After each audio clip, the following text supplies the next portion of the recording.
शांति। ओम शांति। ओम शांति। आज बाबा कह रहे हैं रहम दिल बाप के बच्चे हो, है ना। इतना रहम वो करता है कि हमारे लिए परम धाम से नीचे उतर कर आता है और हमारी ज़िंदगी बदल देता है, नई सृष्टि हमारे लिए ले आता है। कितना रहम दिल है। तो बाबा आज पूछता है कि दुख अशांति में तड़पती हुई आत्माओं को देखते हुए सहन कर सकते हो? अपने अपने तकलीफ़ों को याद करें। जब भगवान नहीं मिला था, क्या कुछ नहीं किया गया था। अगर खुद मेरा एक्सपीरियंस देखें तो कोई ऐसा जगह नहीं है कि हम जहाँ नहीं गए हो। कौन सा चर्च, कौन सा मज़ार, या मतलब कोई धर्म का कोई चीज़ नहीं छोड़े, हर एक चीज़ किया। यहाँ तक इतने मूर्ख बने कि अंतरात्मा कह रही थी कि ये सही नहीं है, लेकिन लगता था कि क्या पता यही सही हो जाए। तो ये हम निकले इतने बेवकूफ़ बनकर। क्या सब निकल गए? आज भी कितने लोग बेवकूफ़ बने हुए हैं। जैसे हम थे वैसे बहुत सारे लोग हैं, बहुत करोड़ों आत्माएं ऐसी हैं। तो बाबा उन सब के लिए कहता है क्या देखकर सहन कर सकते हो? नहीं सहन होता है, क्योंकि अपना सब कुछ याद आने लगता है, अपना हर दर्द, अपना हर तकलीफ जिससे हम निकले और कितना हमको चैन मिला। तो क्या रहम नहीं आता? बाबा पूछते। अनेक प्रकार के विनाशी सुख शांति में विचलित हुई आत्माएं जो बाप को और अपने आप को भूल चुकी हैं, उन्हें याद नहीं, परमधाम से नीचे उतरे, अब हम उनको याद ही नहीं, जाना कहाँ है, मंजिल का पता नहीं, रास्ते का पता नहीं। बस जो रास्ता कोई बता दे रहा है वो रास्ता बता रहा है ना। अंधे अंधे को रास्ता बता रहा है, कैसे सही रास्ता बताएगा? जिसको खुद ही रास्ते का पता नहीं वो रास्ता बता रहा है, तो कैसे रास्ता बताएगा? हम सब रास्ता ही भूल गए थे। तो बाबा कहते हैं ऐसी भूली है आत्माओं पर कल्याण की भावना द्वारा उन्हें भी यथार्थ मंजिल बताकर अविनाशी प्राप्ति का अंजलि देने का संकल्प उत्पन्न नहीं होता कि अपने ही लौकिक कार्यों में केवल फंसे हुए हैं। बस इतना कर ले रहे काफ़ी है। घर में सारा काम हो गया, बाप रे बहुत काम आज किए हैं, आज इतना काम किए, बहुत काम था। अरे रोज आपका काम यही था और रोज आप यही कर रहे हैं, लेकिन उसमें से वक्त निकाल कर, क्योंकि एक ऐसा समय गुजरा है जहाँ वक्त कटता नहीं था। लगता था कि सालों लंबा लगता था एक एक दिन, आज बीत गया, चलो आज निकल गया, है ना।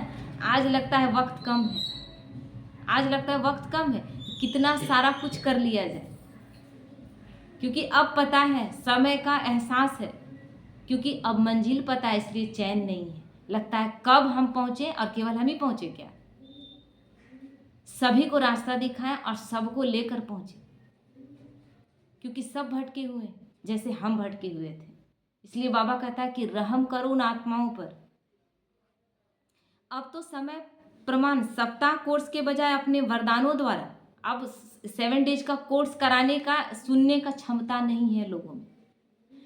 तो बाबा कहते हैं अपने वरदानों द्वारा, अपनी सर्व शक्तियों के द्वारा सेकंड का कोर्स बताओ, सेकंड में उन्हें अनुभव कराओ, है ना।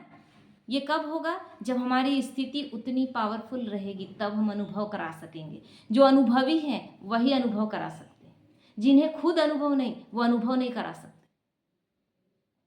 इसलिए सबसे पहले हमें अनुभवी बनना है। यहाँ केवल अनुभव का खेल है ना। यहाँ कोई दिखावटी कुछ भी नहीं चल रहा। आप आते हैं, आपको यहाँ पर बताया जाता है कि आप बाबा से जुड़िए, हमसे नहीं जुड़िए, है ना। हमसे नहीं जुड़ना है आपको। हम कौन होते हैं? हमारा खुद का पता नहीं। जुड़ना किससे है? क्योंकि हमने उससे जान लिया, तो हमने जान लिया, अब आप भी जानिए और आप भी उससे जुड़िए। बस केवल एक बाबा और बाबा की मुरली, और इसके अलावा कुछ भी नहीं। और मुरली सुनते वक्त एक ही अटेंशन है कि मेरा पूरा जीवन परिवर्तन हो और मेरे द्वारा कईयों का परिवर्तन।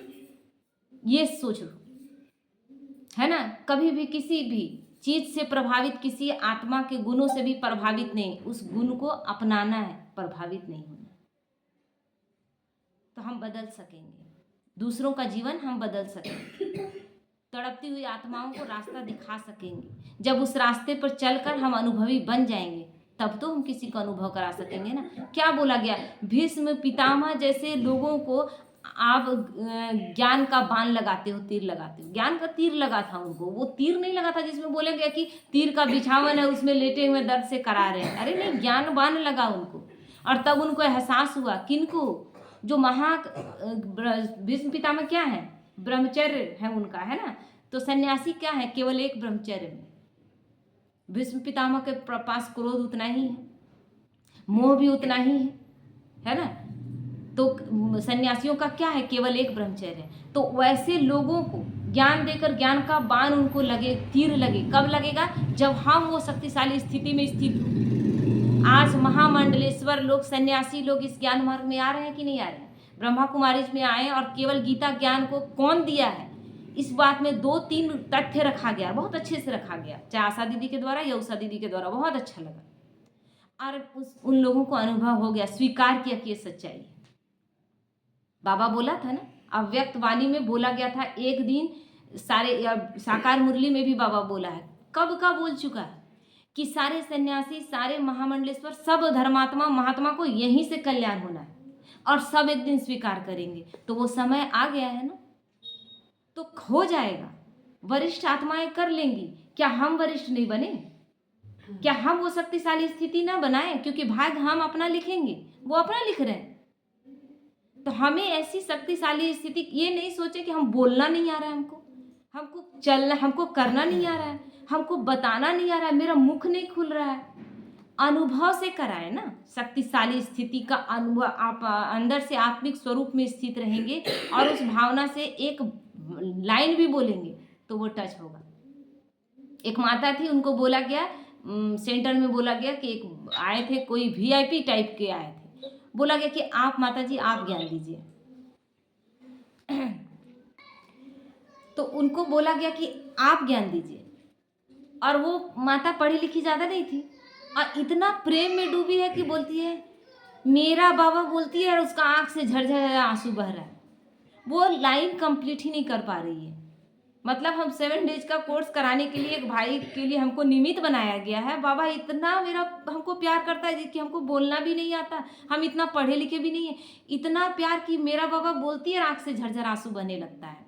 वो भाई जो आए थे, कोर्स नहीं किए लेकिन बाबा का बन गए। बोले जरूर इसको ऐसा कुछ मिला है कि एक लाइन तक कंप्लीट नहीं कर पा रही है, कितना प्रेम है, कुछ अनुभव हुआ है। तो ये अनुभव हमें कराना है अपनी स्थिति से, अपनी पावरफुल स्थिति से।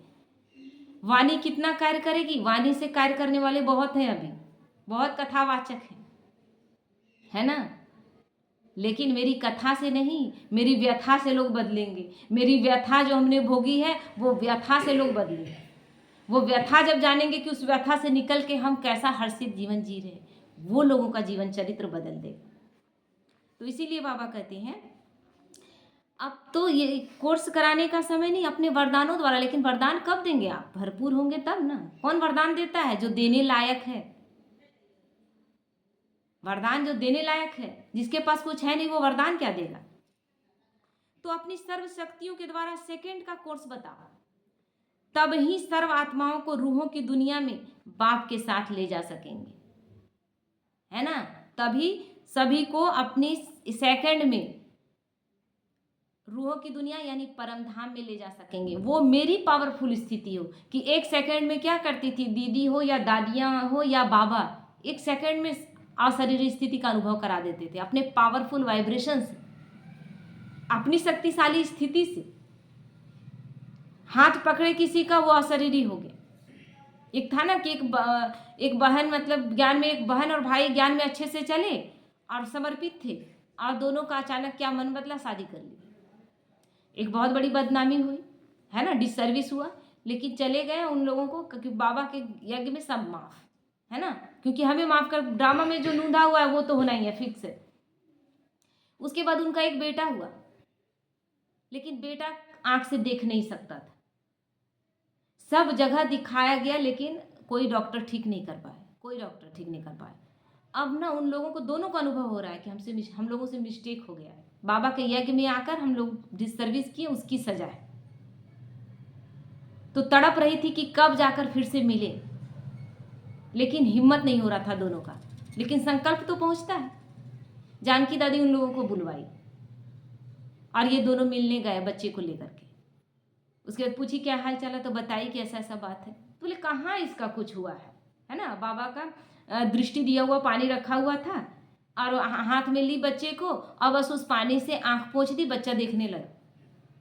5 साल का बच्चा जो अभी तक देख नहीं था, किसी डॉक्टर का हाथ में नहीं था। ये चमत्कार जो है ना, ये चमत्कार नहीं है, लोगों को अनुभव कराना है कि सब कुछ हमारे अंदर है। हमारे अंदर इतनी पावर है कि हम सब कुछ कर सकते हैं। तो ये स्थिति हमारी हो कि हम लोगों को इतना शक्तिशाली, हम ये नहीं कहें कि आपका आइए ना हम ठीक कर देंगे, नहीं, उन्हें अनुभव कराएं कि हम भगवान से जुड़े हुए हैं। आप भी जुड़िए और आप भी अनुभव करिए और आप भी शक्तिशाली बनिए। केवल शक्तियों को मर्ज और इमर्ज का खेल है, और कुछ है क्या।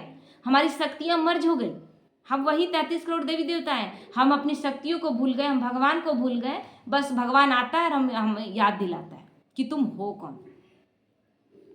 जैसे ही जैसे हम याद करते जाते हैं, हमारी शक्तियां इमर्ज होती जाती है और हम शक्तिशाली बनते जाते हैं। बस इतना ही खेल, और कुछ नहीं। तो इसीलिए बाबा कहते हैं कि जब वो स्थिति होगी तब आप दूसरों को परम धाम ले जा सकेंगे। आप खुद ही परम धाम में टिक नहीं रहे तो आप किसी दूसरे को क्या ले जाएंगे। तो आज के संसार में सबसे आवश्यक चीज क्या है, क्या चीज है। शांति ढूंढ रहे हैं सब, केवल शांति।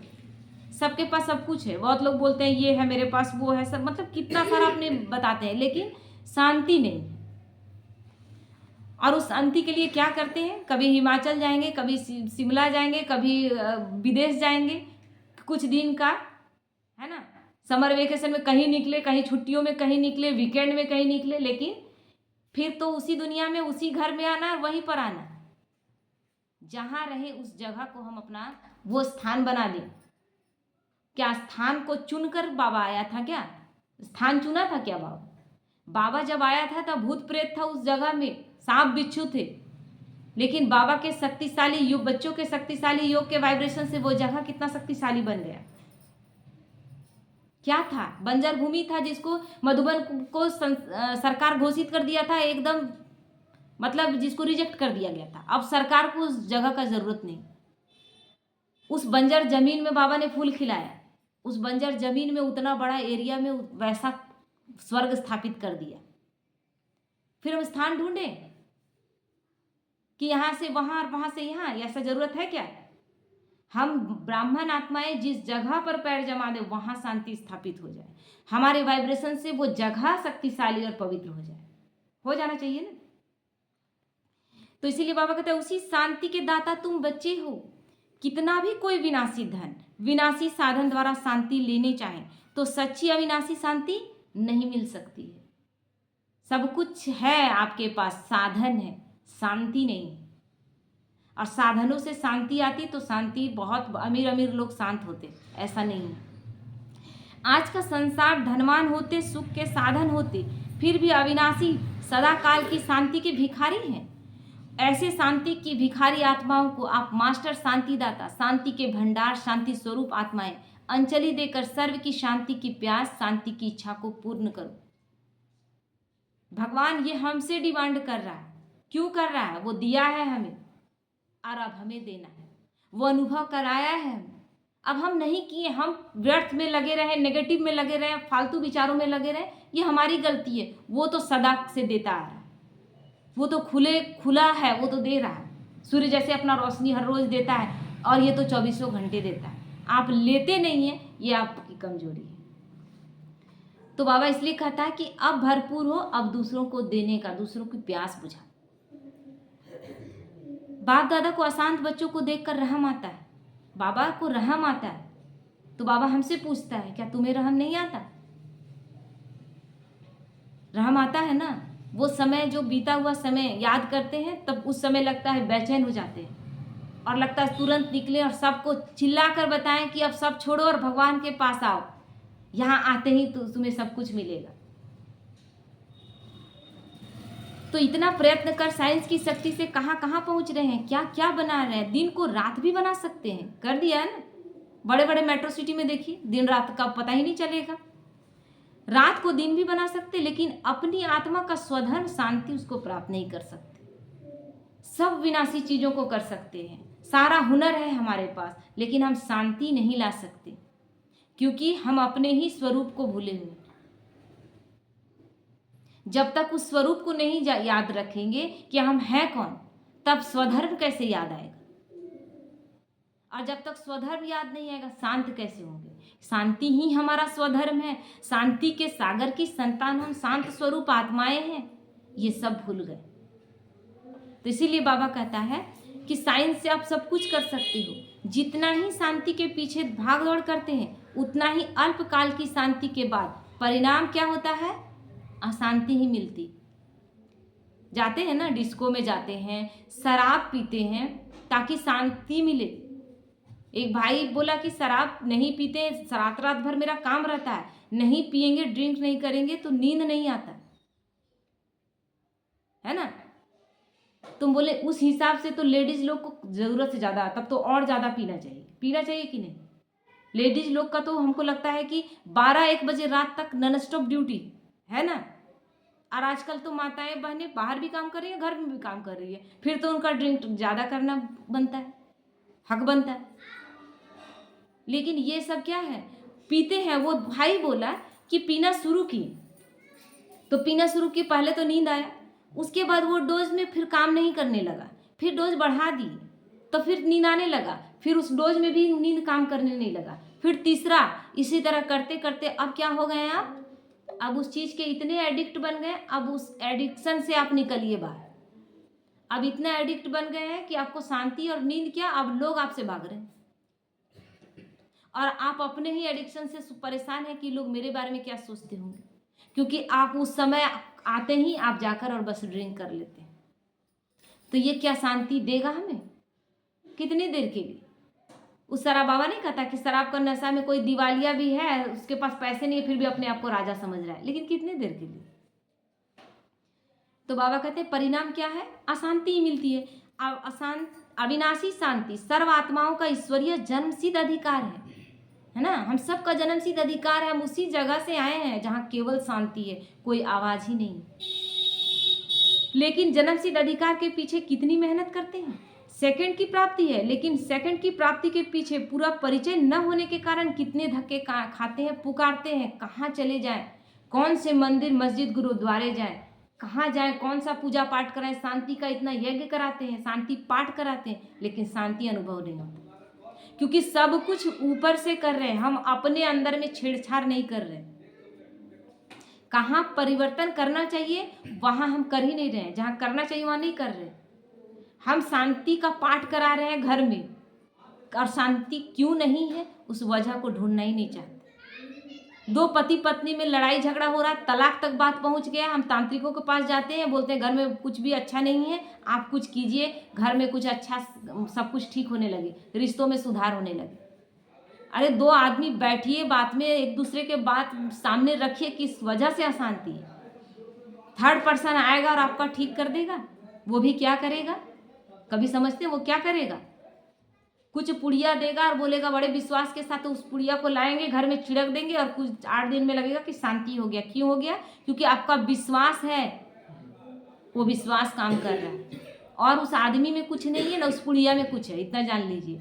लेकिन जब मेरा एक विश्वास, एक तांत्रिक के पुड़िये के प्रति मेरा विश्वास इतना है कि अब मेरे घर में शांति आ जाता है, तो अपने प्रति विश्वास हो तो शांति ही शांति है ना, कि मैं हूं ही शांत स्वरूप आत्मा, और मेरे से ही शांति होगी, और हम जब चाहेंगे तब शांत हो सकते हैं। ये अपने अंदर का चीज। एक माता थी ना, बोली कि पति से बहुत लड़ाई होता है, तो कैसे लड़ाई शांत होगा बताइए, विधि बताइए। तो बोला कि शेर का मूंछ का बाल ला, उसका ताबीज बना देंगे, है ना। तो बोला ये कैसे कर सकते हैं? फिर बोली कि नहीं, हम पति के लिए लड़ाई ना हो इसके लिए कुछ भी कर सकते हैं। वो गई, फिर कुछ दिन जंगल में उसको वॉच की कि कैसे कैसे क्या करता है, उसके बाद उसके साथ दोस्ती की, फिर उससे उसका मूंछ का बाल तोड़ के लाई, और साधु को दी कि आप ताबीज बना दीजिए। साधु बोला कि जब तुम शांति के लिए इतना कुछ कर सकती हो कि अपना जान जोखिम में डालकर शेर के पास जा सकती हो, तो अब अभी भी मेरा ज़रूरत है। तब उसको लगा कि बात तो सही। तो सच में यही है, हम अपने से सब कुछ कर सकते हैं, लेकिन हम इतने कमज़ोर पड़ चुके हैं ना कि मेरे अलावा हमको सब शक्तिशाली दिखाई देता है। इसीलिए आसाराम बापू जैसे लोग, इसीलिए बाबा राम रहीम जैसे लोग, और इसीलिए निर्मल बाबा जैसे लोग क्यों आ रहे हैं समाज में? इसीलिए आ रहे हैं ना। हम मतलब कुकुर मुत्ते के जैसा ये सब पैदा हो रहे हैं, क्यों? क्योंकि हम कमज़ोर बने हुए हैं। मेरी कमजोरी उन लोगों को शक्तिशाली बना रहा है। कमाने का जरिया क्यों? वो अपनी शक्ति नहीं जान रहे हैं क्या? वो अपनी शक्ति नहीं जान रहे हैं। जब निर्मल बाबा का रेड पड़ा तब नहीं कोई पूछा कि तुम इतना सबके बारे में बता रहे थे, क्योंकि तुम पहले जान लेते हो, तुम्हें पहले से पता नहीं चला कि रेड पड़ेगा? या आसाराम बापू को या बाबा राम रहीम को, जो भगवान बने हुए थे, जिनको कहा ही नहीं जा रहा था कि भगवान का होता है, उन्हें खुद अपने बारे में पता था कि भविष्य मेरा इतना घटिया हो जाएगा कि कोई हमको देखना तक नहीं चाहेगा, कहाँ हैं, किस जगह में कैद होकर पड़े हैं, पता तक नहीं। इसलिए बाबा कहता है कि भाग दौड़ नहीं, थम जाओ। बहुत भाग लिए, अब थम जाओ और बढ़ा बहुत ही सहज और सरल इस राजयोग के द्वारा शांति का अनुभव करें भी और कराएं भी। ओम शांति।